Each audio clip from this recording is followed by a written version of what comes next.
will hear a head teacher and a teacher discussing a school camping trip. First, you have some time to look at questions 1 to 5.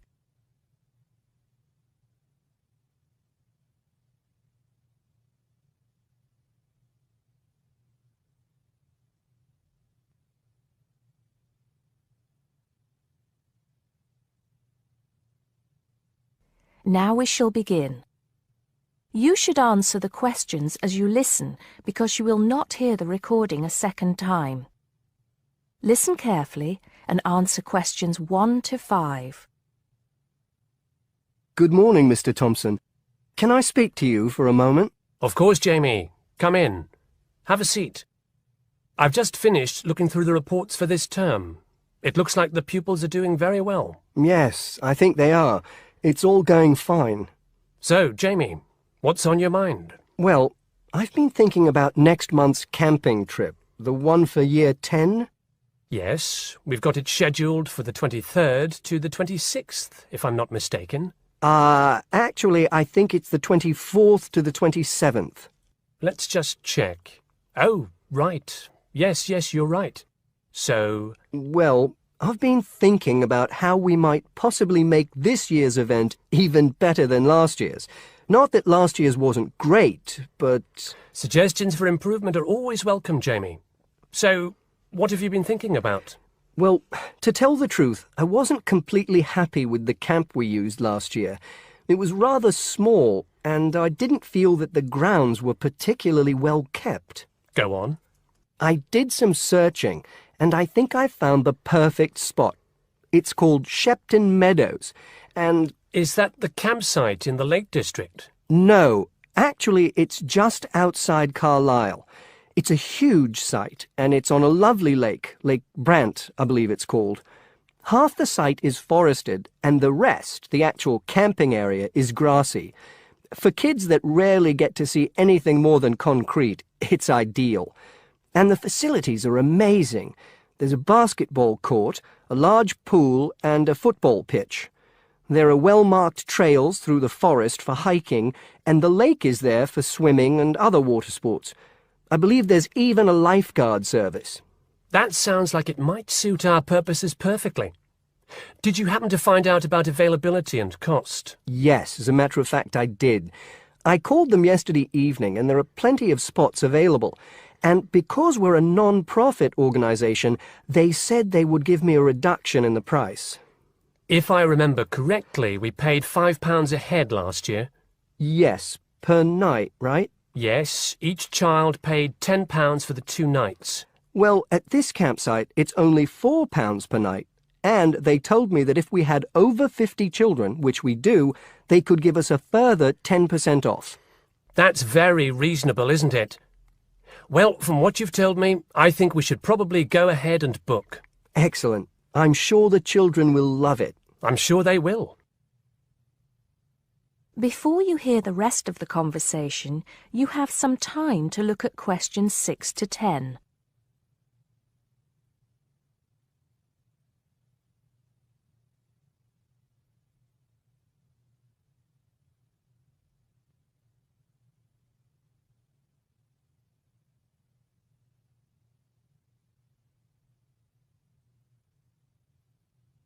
Now listen and answer questions 6 to 10. Now, Jamie, have you given any thought to an itinerary by any chance? As a matter of fact, I have. Wait 1 second. Yes, here it is. I've made a few notes. Okay, so, now, these are just ideas, of course. Yes, go on. Let's hear what you've got. Right. We time it so that we arrive at the camp around 7 on Friday evening. It'll still be light then, and we'll have plenty of time to set up camp and get ourselves settled in. At 8, we could have a barbecue, you know, hamburgers and hot dogs, something that's nice and easy to prepare. And that children love. Yes. Then, lights out would be at 9:30, so the children will get a good night's sleep and be up bright and early at 7 on Saturday morning. Breakfast would be at 7:30, an hour's hiking from 8 till 9, and then a couple of hours at the lake. That would take us up to 11. I think that an hour of free time would then be in order. Let them have a chance to explore a bit on their own, you know? Yes, great idea. And then? Let's see, a picnic lunch at 12, and then sports in the afternoon till 4. Another swim until 5, and then supper. After clean-up, around 6:30, we could have a talk-back session, where the children get a chance to discuss their day and anything else they might have on their minds. Then a campfire and sing-along at 8, back to the tents at 9:30, and, well, that takes care of Saturday. Excellent, excellent. That would certainly keep them busy. What about Sunday? Sunday, right. As on Saturday, same wake-up and breakfast times, and then I thought we could go on a bit of a day trip. There are some caves about an hour's walk from the camp, which I thought the children might find interesting. We could leave at 8, which would mean we'd get to the caves at 9. They could explore for a couple of hours, and we'd head back at 11. 12 o'clock would see us back at the meadows. An hour's swim, and then lunch at 1. Then we could have organised games in the afternoon until supper at 5. It would take us an hour to clean up our sites and pack up. We'd be on the buses at 6 and all set to head back into the city. Well now, you've certainly put a lot of thought into this, Jamie, and it's paid off. I think it sounds wonderful. I can't think of a thing that needs to be changed. Let's go for it. Brilliant! I'll get the itinerary printed up and put it up on the notice board this afternoon.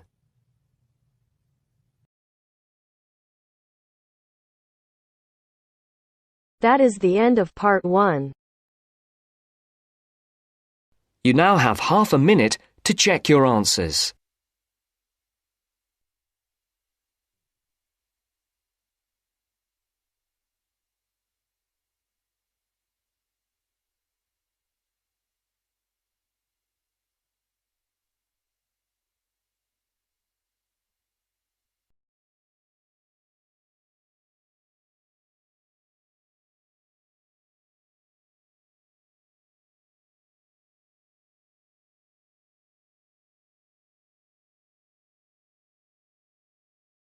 Now turns to part 2. Part 2. You will hear an accommodation officer telling students about different halls of residence. You now have 30 seconds to read questions 11 to 15.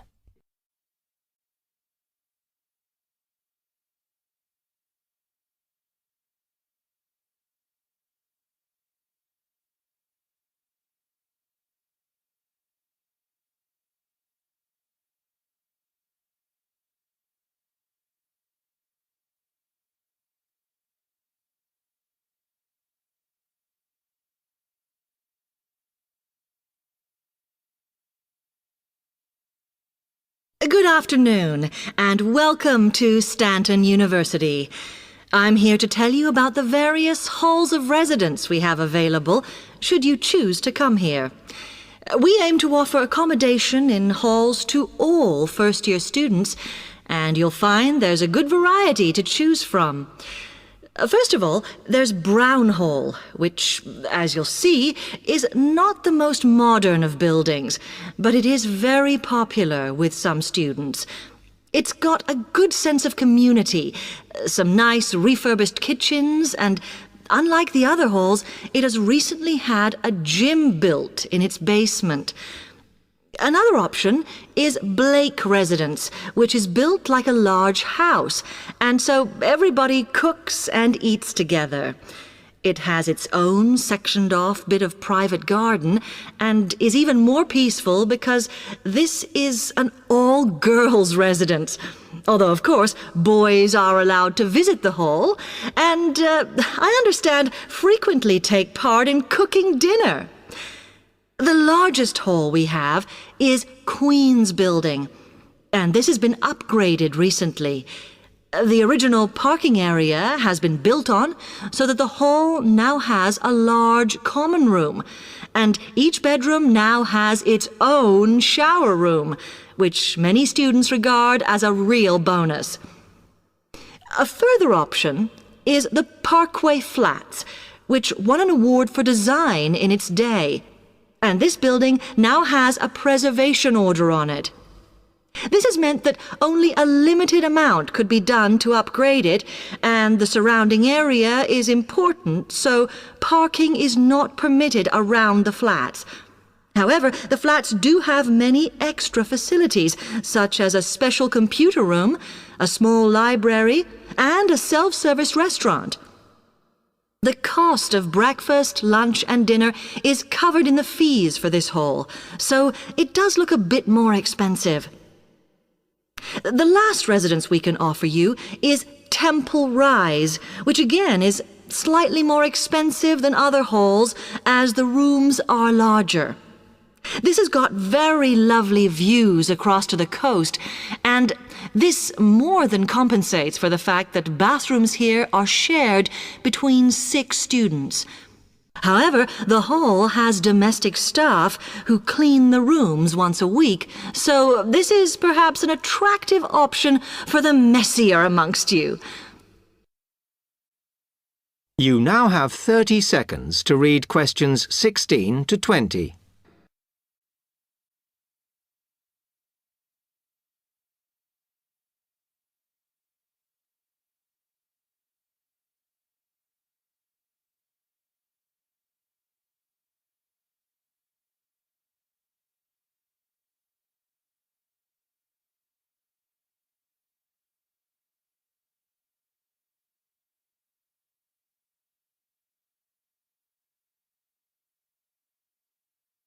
Now, if I can just show on this wall map here where they all are, you might like to go and have a look round.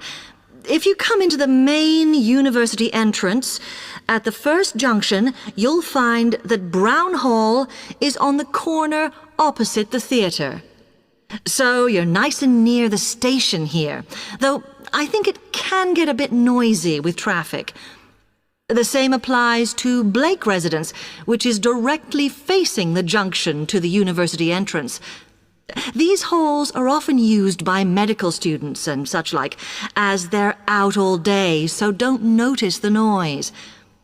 Anyway, if you then walk along Campus Road towards the main circle, you'll see the library on the corner, and Queen's Building is just past that as you head north. You will find that it is quieter here, and you may get fewer visitors. By the way, the circle is quite a feature of the campus, as it's set into the hills and has a brand new sports center in the middle. It's worth going to look around it. Now, the Parkway Flats are on the opposite corner to the library, facing the circle, as you head towards the main buildings. The main buildings are only about a 5-minute walk from here, and places in these halls go quickly, so my advice is to reserve your place as soon as possible. Then Temple Rise is inside the circle, next to the sports center, but further from the main university buildings. Now, if you'd like to go off and physically look...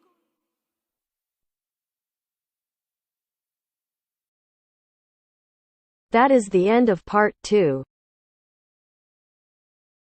You now have half a minute to check your answers.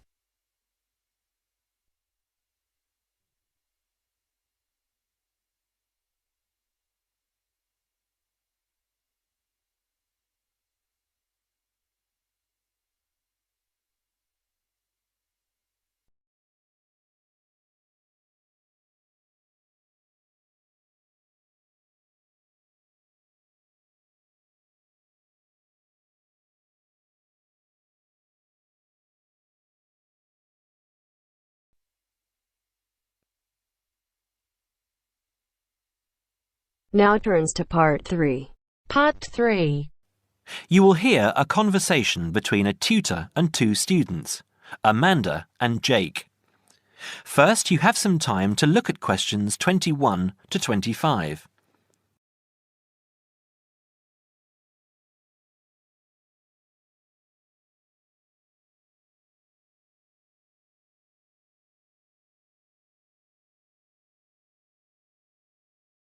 Now listen carefully and answer questions 21 to 25.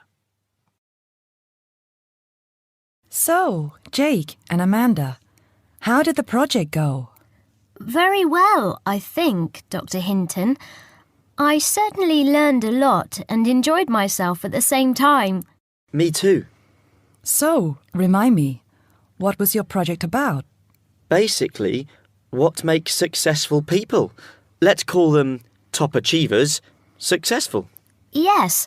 How are they different from us? What do they do that other less successful people don't do? Interesting. And did you come to any conclusions? Quite a few, actually. Good. Share some with me then. Well, I'd always thought that a top achiever would be the sort of person who would bring work home every night and slave over it. But it appears not. Those types tend to peak early and then go into decline. They become addicted to work itself, with much less concern for results. We found that high achievers were certainly ready to work hard, but within strict limits. They knew how to relax, could leave their work at the office, prized close friends and family life, and spent a healthy amount of time with their children and friends. There's a lesson for us all there. Anyway, go on. It's also very important to choose a career which you enjoy, not just one that pays well or which assures you of a pension many years down the line. Surely that's important though, Amanda. Yes, I agree, but being happy in your work is far more important than anything else. Top achievers spend over 2/3 of their working hours on doing work they truly prefer and only 1/3 on disliked chores. They want internal satisfaction, not just external rewards such as pay rises and promotions. Before you hear the rest of the conversation, you have some time to look at questions 26 to 30.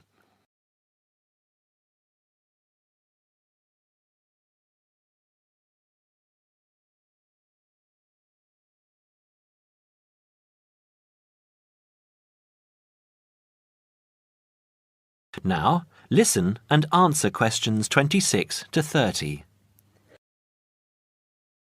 Actually, in the end, they often have both, because they enjoy what they are doing, so their work is better and their rewards higher.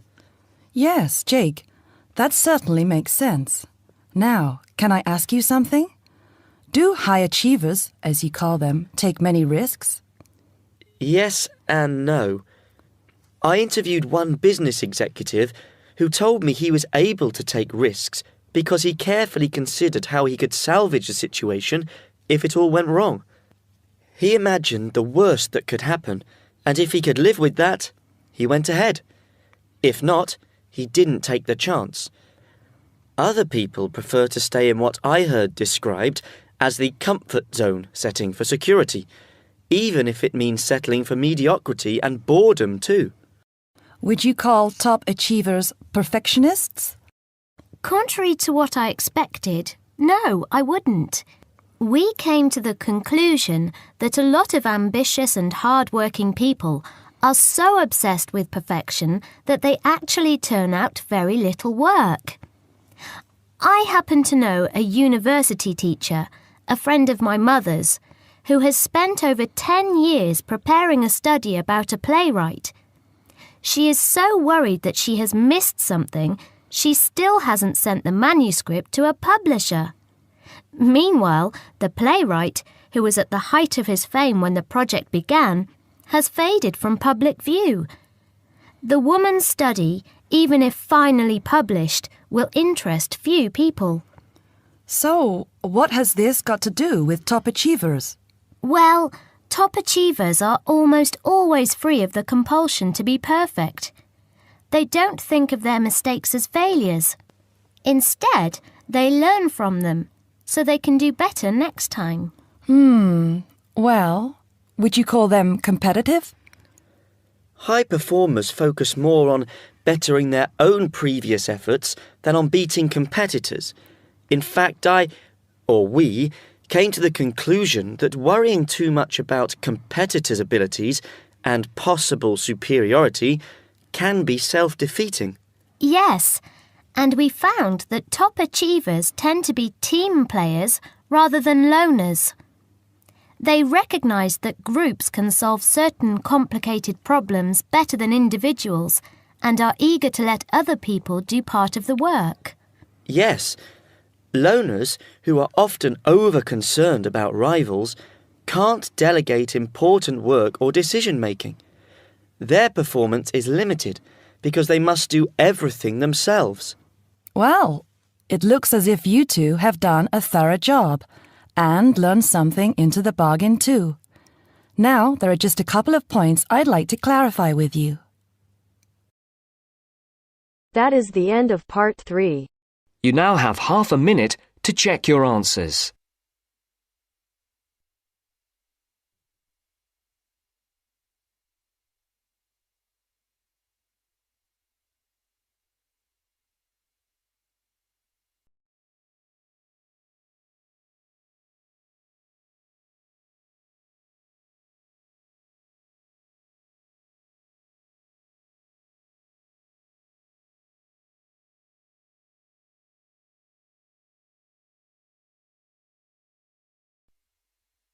Now turns to part 4.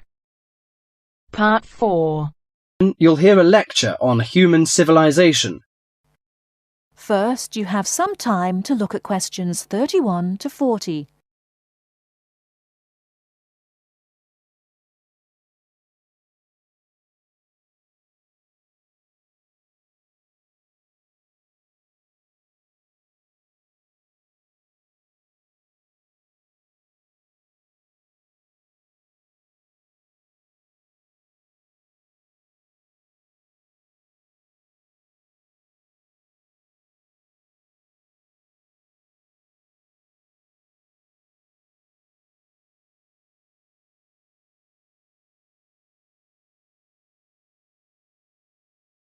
Now listen carefully and answer questions 31 to 40.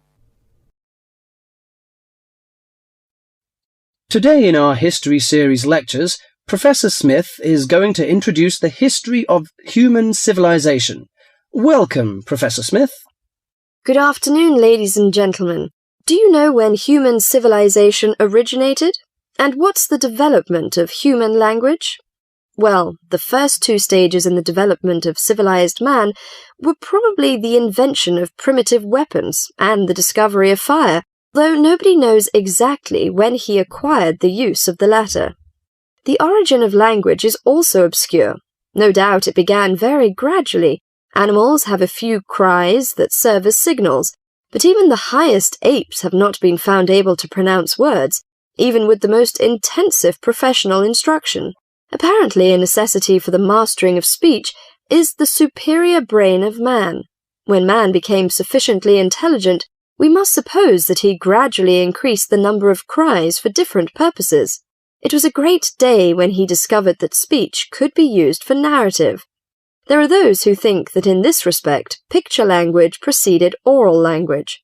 A man could draw a picture on the wall of his cave to show in which direction he had gone, or what prey he hoped to catch. Probably picture language and oral language developed side by side. I'm inclined to think that language has been the most important single factor in the development of man. 2 important stages came not so long before the dawn of written history. The first was the domestication of animals. The second was agriculture. Agriculture was a step in human progress to which, subsequently, there was nothing comparable until our own machine age. Agriculture made possible an immense increase in the number of the human species in the regions where it could be successfully practiced. These were, at first, only those in which nature fertilized the soil after each harvest. Agriculture met with violent resistance from the pastoral nomads, but the agricultural way of life prevailed in the end because of the physical comforts it provided. Another fundamental technical advance was writing, which, like spoken language, developed out of pictures, but as soon as it had reached a certain stage, it was possible to keep records and transmit information to people who were not present when the information was given. These inventions and discoveries, fire, speech, weapons, domestic animals, agriculture, and writing, made the existence of civilized communities possible. From about 3000 BC until the Industrial Revolution, less than 200 years ago, there was no technical advance comparable to these. During this long period, man had enough time to become accustomed to his technique and to develop the beliefs and political organizations to appropriate it. There was, of course, an immense extension in the area of civilized life. At first it had been confined to the Nile, the Euphrates, the Tigris, and the Indus, but at the end of the period in question it covered much the greater part of the livable globe. I do not mean to suggest that there was no technical progress during this long time. There was progress. There were even two inventions of great importance, namely gunpowder and the mariner's compass. But neither of these can be compared in their revolutionary power to such things as speech and writing and agriculture. That is the end of part 4. You now have half a minute to check your answers.